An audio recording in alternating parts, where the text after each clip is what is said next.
안녕하세요. 복음생각입니다. 복음의 제6강 그리스도와 은혜 세 번째 시간입니다. 6강의 현재까지 다룬 내용을 복습해 보면요. 맨 먼저 구원받는 것은 불가능하다 이렇게 얘기하면서 시작했죠. 그리고 복음에 대해서 얘기하면서 예수 그리스도가 전한 복음과 사도들이 전한 복음이 있는데, 예수 그리스도가 전한 복음은 천국 복음이고 사도들이 전한 복음은 그리스도의 복음이라는 거죠. 그래서 사도들이 전한 복음, 그리스도의 복음을 살펴봤는데, 그 내용은 예수 그리스도께서 우리 죄를 위하여 죽으셨다가 부활하셨기 때문에 믿는 자들에게 구원이 주어지게 된다, 이런 내용이었습니다. 그래서 맨 처음에는 구원받는 게 불가능하다 그랬는데, 그리스도의 복음에서는 예수 그리스도로 말미암아서 믿는 자에게 구원이 주어진다 이렇게 되니까요. 이제 실제로 해명해야 되는 문제가 어떻게 불가능한 구원이 그리스도 위에서 가능해지는가, 이 얘기를 다뤄야 되겠죠. 그걸 오늘 다루게 됩니다. 자, 말씀 보겠습니다. 베드로전서 2장 22절부터 25절까지 말씀입니다. 그는 죄를 범하지 아니하시고 그 입에 거짓도 없으시며 욕을 당하시되 맞대어 욕하지 아니하시고 고난을 당하시되 위협하지 아니하시고 오직 공의로 심판하시는 이에게 부탁하시며 친히 나무에 달려 그 몸으로 우리 죄를 담당하셨으니 이는 우리로 죄에 대하여 죽고 의에 대하여 살게 하려 하심이라. 그가 채찍에 맞음으로 너희는 나음을 얻었나니 너희가 전에는 양과 같이 길을 잃었더니 이제는 너희 영혼의 목자와 감독 되신 이에게 돌아왔느니라. 자, 이 말씀을 보면 그는 이렇게 시작하는데, 여기서 그는 예수 그리스도죠. 24절에서 친히 나무에 달려 십자가죠. 그 몸으로 우리 죄를 담당하셨으니 죄를 담당하셨다, 이렇게 말씀하시는 거죠. 죄를 담당하셨다. 그래서 구원은 죄와 사망으로부터의 구원이잖아요. 그래서 죄를 짓고 죄의 결과로 사망이 온 건데 십자가로 죄를 담당하셨다라는 거죠.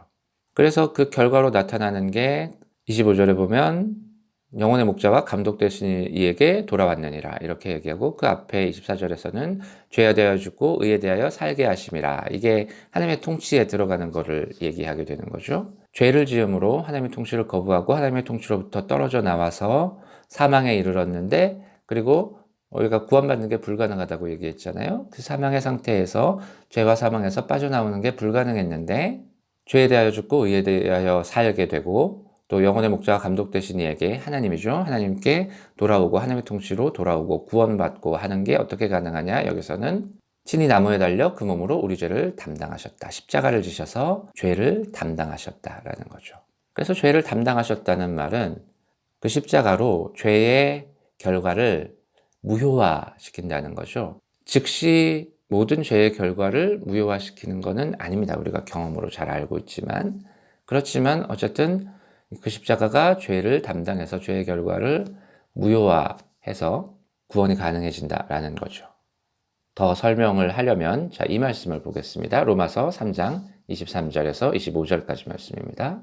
모든 사람이 죄를 범하였음에 하나님의 영광에 이르지 못하더니 그리스도 예수 안에 있는 속량으로 말미암아 하나님의 은혜로 값없이 의롭다 하심을 얻은 자 되었느니라. 이 예수를 하나님이 그의 피로써 믿음으로 말미암는 화목제물로 세우셨으니 이는 하나님께서 길이 참으시는 중에 전에 지은 죄를 간과하심으로 자기의 의로우심을 나타내려 하심이니, 이렇게 말씀합니다. 여기도 맨 처음에 죄 얘기하죠. 그래서 죄를 범해서 어떤 상태에 빠져서, 여기서는 하나님의 영광에 이르지 못한다 이렇게 얘기했는데 사망의 상태에 빠진 거죠. 그래서 어떻게 됐냐면 그리스도 예수 안에 있는 속량으로 말미암아 하나님의 은혜로 값없이 의롭다 하심을 얻은 자 되었느니라, 이렇게 얘기합니다. 여기서 가장 주목해야 할 표현은 의롭다 하심이라는 표현입니다. 칭의라고 하죠. 의롭다고 칭하다, 의롭다 하심, 칭의라는 말입니다. 칭이라는 말은 무슨 말이겠어요? 의롭다 하심? 실제로는 의롭지 않은데 의로운 걸로 쳐준다, 이런 말입니다. 의로운 걸로 쳐준다라는 거죠. 자, 이게 왜 중요하냐면 실제는 의롭지 않은데 의로운 걸로 쳐주는 것이 구원이 불가능하다고 얘기한 그 논리적인 구조의 악순환을 깨뜨립니다. 왜냐하면 우리가 어떻게 얘기했었냐면 하나님은 지극히 거룩하셔서 정결한 사람만이 하나님과 교제할 수 있고 사람은 스스로 정결할 수 없으며 하나님의 능력을 힘입어야만 정결해질 수 있다. 그렇기 때문에 구원이 불가능하다, 이렇게 얘기를 했는데요. 사람은 스스로 정결해 줄 수 없어요. 사람이 스스로 의로워질 수 없어요. 그러나 예수 그리스도의 십자가로 의롭다 하심을 주시는 겁니다. 너는 실제로 의롭지 않지만 의로운 걸로 쳐줄게. 그렇게 되면 뭐가 가능해지냐 하면 하나님과 교제할 수 있게 되고, 의롭다고 쳐줬으니까 하나님과 교제할 수 있게 되고, 하나님의 도우심을 입어서 실제로 의로워지는 그 과정이 시작할 수 있게 되는 거죠. 이게 칭입니다. 의롭다 하심. 여기서 오해하지 말아야 할 것은, 우리가 의롭다 하심을 받았기 때문에, 실제로 내가 의롭지 않지만, 내 삶이 의롭지 않지만 의롭다 하심을 받았기 때문에, 내가 의롭다 하심을 받은 게 구원에 충분해서 내가 더 이상 실제로 의로워질 필요가 없다, 내 삶이 거룩해질 필요가 없다라고 생각할 수 있는데 오해입니다.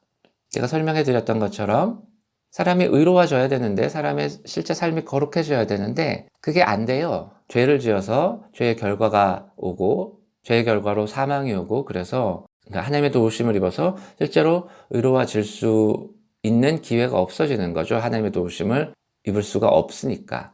그래서 칭의로 말미암아서 그 구조가 깨지면서 하나님과 교제하게 되고, 하나님의 도우심을 입어서 우리 삶이 실제로 의로워지고 거룩해질 수 있게 되는 거죠. 그 과정이 시작할 수 있게 되는 거죠. 그 과정이 뭡니까? 성화죠. 성화. 그래서 우리가 다뤘었죠. 구원은 과거의 구원, 현재의 구원, 미래의 구원이 있는데, 과거의 구원은 칭의이고, 현재의 구원은 성화고, 미래의 구원은 영화다라는 거죠. 영화는 온전히 하나님의 통치에 들어가는 것이고요. 성화는 우리가 온전히 하나님의 통치에 들어가려면 우리가 하나님의 뜻대로 살아갈 수 있어야 되는데, 우리가 하나님의 뜻대로 살아가지도록 계속해서 우리의 삶이 의로워지고 우리의 삶이 거룩해지는 과정을 얘기하는 겁니다. 근데 문제는 우리가 구원이 불가능하다고 얘기하면서 지적했던 것처럼 이 과정을 시작하는 게 사실은 불가능하다는 거죠. 근데 그 과정이 어떻게 시작되느냐? 바로 칭의에 의해서 구원이 불가능한 구조가 깨뜨려지면서 예수 그리스도의 십자가로 말미암아서 우리가 의롭다 하심을 받음으로 하나님과 교제가 시작되고, 하나님의 도우심을 입어서 우리가 실제로 우리의 삶이 거룩해지고 의로워지는 과정이 시작할 수 있다는 거죠. 그래서 칭의는 반드시 성화가 따라야 됩니다. 칭의에는 성화가 따라야 됩니다. 성화가 따르지 않는 칭의는 없습니다. 그래서 저는 이런 식으로 생각하는데요. 칭의는 성화를 시작하기 위한 그 출발점으로서의 의미가 있는 겁니다. 자, 다른 말씀 하나 더 보면요. 요한복음 8장 36절입니다. 그러므로 아들이 너희를 자유롭게 하면 너희가 참으로 자유로우리라. 우리가 앞에서 죄를 범하는 자마다 죄의 종이라 이 말씀을 봤는데요. 이게 34절이었고 방금 읽은 말씀이 36절이었습니다. 아들이 너희를 자유롭게 하면 너희가 참으로 자유로우리라. 죄를 범하는 자마다 죄의 종인데, 아들이 너희를 자유롭게 하면 너희가 참으로 자유로우리라, 이렇게 얘기하는 거죠. 종을 어떻게 자유롭게 하나요?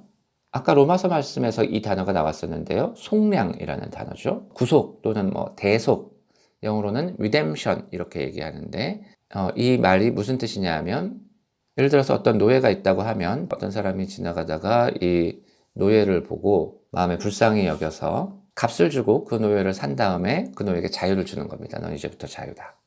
이게 redemption입니다. 속량입니다.